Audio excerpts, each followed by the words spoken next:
Jesus, he just walked in simplicity. It's not wrong, I don't think, but we make a big deal sometimes, and speak kind of different when the gift of the Spirit comes upon us. But Jesus, I think he walked in this stuff, and it was just, this is what's going to happen. And this is what you need to do. And it's a word from the Lord. And I like that more. Actually, that's the style. I do a lot more of walking in the Spirit now than I did before, but most people don't even know it because we don't say, oh, that was a gift, or that was a word from God. We just do it. And I encourage you to be aware of that and trust the Lord in that. But here's the word today. I'll see you on the other side. I'll see you on the other side. And I asked the Lord, because when this came to me, I said, what are you talking about? And he says, I want you to share with them. It can mean a lot of things to different people, but I want you to share this one.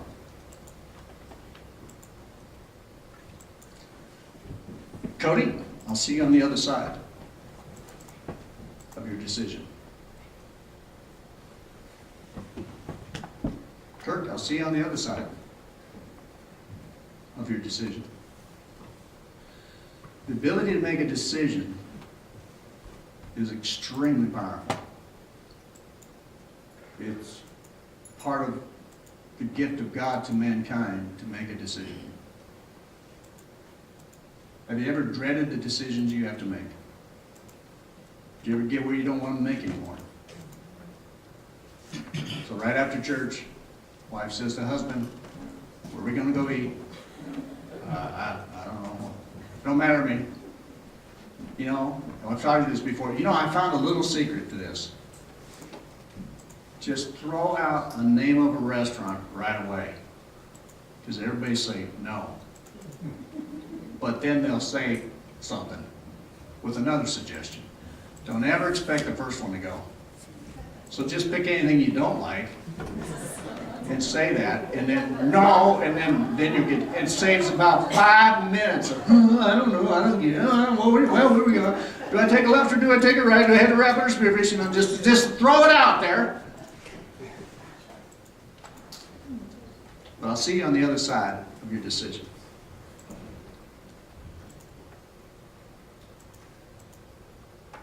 Our destiny, or our path that happens in our life, is not karma. It's not the force. It's not even the plan of God. The course of our life and the destinies that we hit will be a result of our decisions.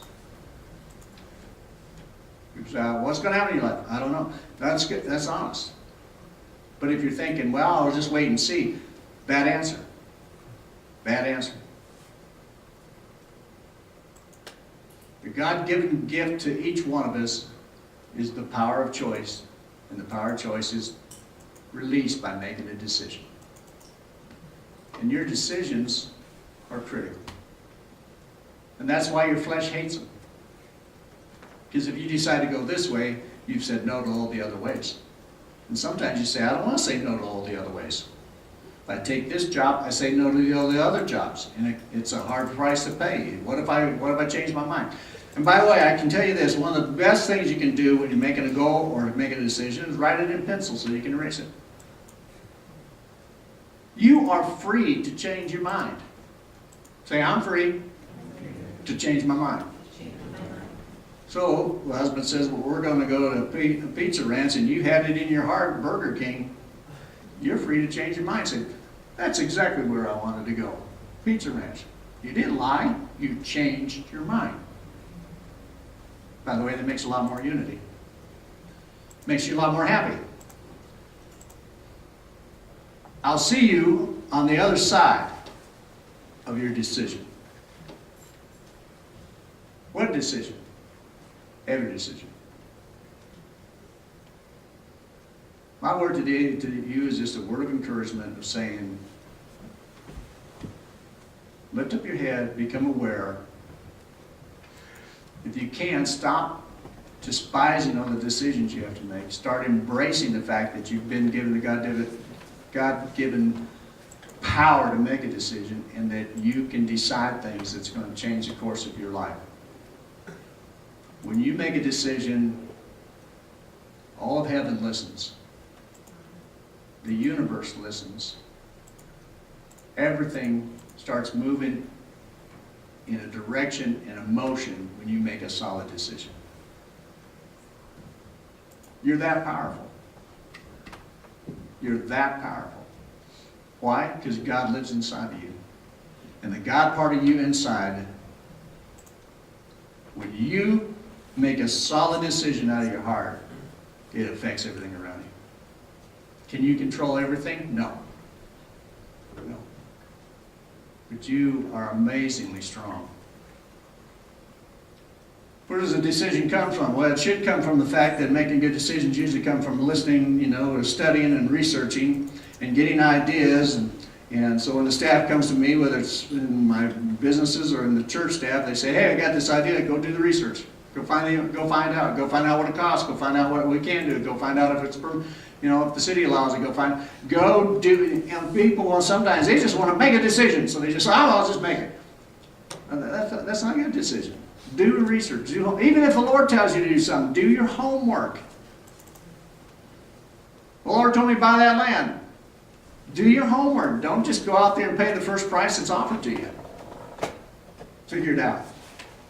Anyway, decisions come by you taking in information, having thoughts, formulating those thoughts, coming to a persuasion of something, and when you came to a full persuasion enough, then you make the decision. Once you make the decision, if it's solid enough in you, it'll empower you to not only head that direction and start moving that direction, but if the decision is really solid, it'll help you give you the perseverance that you need to get all the way there. Because you'll need perseverance, won't you? And so the quality of your decision is critical to the destination of your life. Now, I said it to Tammy, she just had her birthday, I said it to Alexis, I can say it to Seth and Cody, I can say it to each one of you. And really, I want to just really emphasize this. Each one of you really need to take this seriously and say, what decisions am I making? You may feel like life is just pounding on you and you don't have a decision. You may feel like you're just being tossed to and fro and the things you really want to do you can't do. But I'm telling you, it's a lie, it's a lie, it's a lie. You are still in control of your life. Make a solid decision. Make a lot of solid decisions. Consider yourself an expert at making decisions. Get some confidence that you're going to make enough decisions. Listen, how do you get good at anything? Do it over and over and over.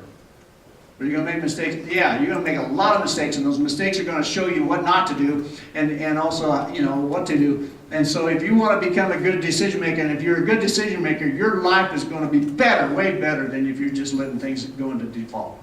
So get a confidence right today if you haven't had it, and just say, man, I am a good decision maker, and I'm going to make a lot of decisions. I'm going to learn from every one of them, and I'm going to write them in pencil. If I need to change them, I'm going to change them. But I am not going to just sit here and let life bang me around and not know where I'm going, or be just totally disappointed about what has happened in the past, or where I saw a guy the other day and somebody said, well, you're always like that, and I'm not about to change. I thought, boy, that's a bad decision.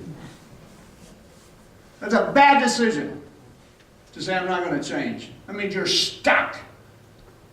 That means you're headed for a brick wall and you can't make it. You made a decision not to make a decision.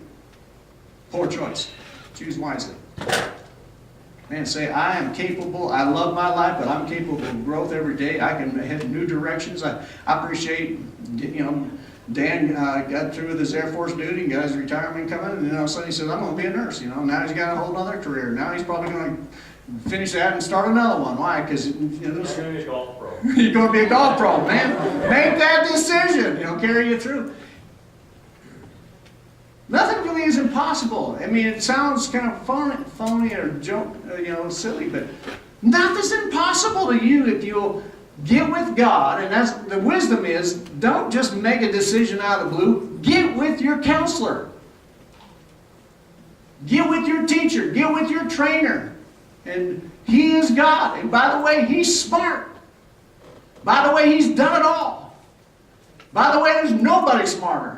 By the way, He likes good things. There's nobody that loves you more. Nobody that knows what you want more than you. I mean, you don't know what you want. What did Jesus say to almost every person He dealt with? What do you want? What do you want? What's your decision? And see, the wise decision is to say, Jesus, would you coach me in that before I answer you? Would you help me understand? I'm looking to you now for some information. I want some thoughts, and I want your word to come into me, because I will make the better decision, if not the best decision, if I can be trained by you. But he's asking you, what's your decision? What do you want? Boy, he's so good at this, but he just stops right there. What do you want? He doesn't say, by the way, it'd be smarter if you asked me. He doesn't even say that. You've got to be smart enough to figure that out. He honors you so much in your decisions. But he did send me to remind you, I'll see you on the other side of your decision, because your decision is going to take you someplace. Cain's decision to give God what God didn't ask took him to a place of murder and isolation. Moses' decision to trust God and step into the river took him to the other side and took him to the promised land. Caleb's decision to say, I want the mountain and I want to win, took him to a place of waiting 40 years for all his compadres to die, and at 80 years of old he said, my destiny is coming because I made a decision 40 years ago to believe God's report and not the negative report, and I want the mountain. And at 80 years old, that decision took him to a place where he had the strength to fight and to win. Your decisions are critical to where you're going. Don't just say, well, we'll wait and see. We'll wait and see. No. I'll see you on the other side of your decision. What is your decision? How much of life do you want?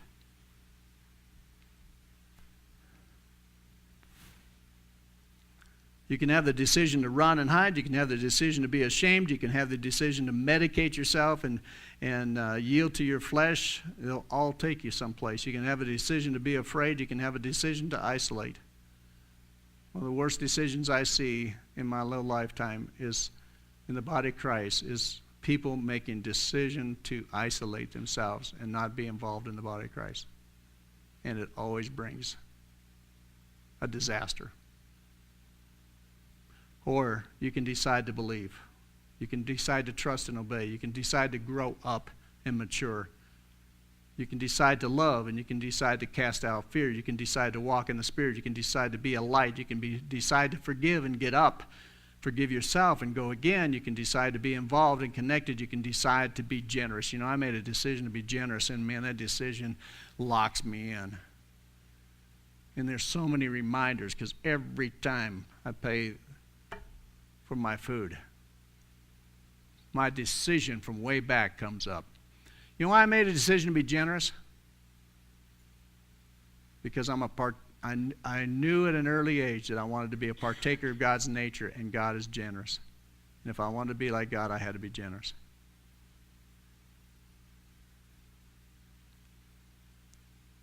You start fighting for the opportunity to be generous. It takes you a place. I'll see you on the other side. I'll see you on the other side. We'll meet again on the other side of your decision. Choose wisely. Make a choice. No matter what your age. My dad is 96. He'll be 97 July 5th. Had his heart attack. I mentioned to this last week, but it ministered to me. That's where some of this came from. But when Dr. Tyler said, talk to your dad and find out what he wants to do with his life. Make him come to a decision.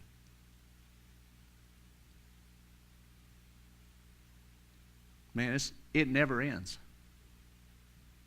You're not too old, you're not too young, you're not too... Anyway, we won't say that one. You're not too anything. Make a decision.